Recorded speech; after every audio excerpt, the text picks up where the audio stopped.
Chez la truite, comme chez le poisson rouge, il n'y a pas de poumons, mais des organes rouges vifs situés juste sous les opercules, 4 de chaque côté, ce sont les branchies.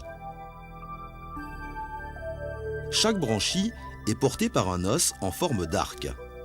Elle possède plusieurs dizaines de filaments très fins, les lamelles branchiales, dont la couleur est due à l'importance de l'irrigation sanguine. Dans les lamelles branchiales, des capillaires très fins et ramifiés amènent le sang de l'animal au contact de l'eau. L'oxygène dissous dans l'eau diffuse dans les capillaires sanguins. Le dioxyde de carbone libéré par les organes suit le trajet inverse. Il parvient au niveau des branchies où il est rejeté dans l'eau qui s'échappe par les opercules.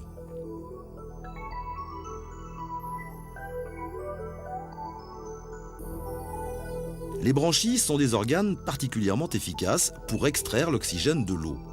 On les trouve chez tous les poissons, mais aussi chez de nombreux habitants du milieu aquatique, comme les mollusques lamellibranches, certains vers, les crustacés, ainsi que beaucoup d'autres espèces. Chez le poisson rouge, comme chez bien d'autres poissons, le phénomène est différent. Lorsque le poisson ouvre la bouche, il ferme en même temps ses opercules, sorte de clapets mobiles situés de part et d'autre de sa tête.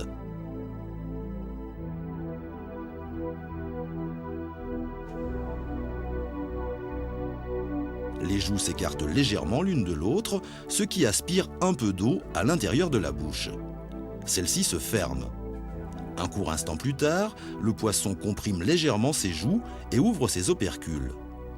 L'eau est alors chassée par les opercules après avoir traversé les organes respiratoires du poisson, figurés ici en rouge.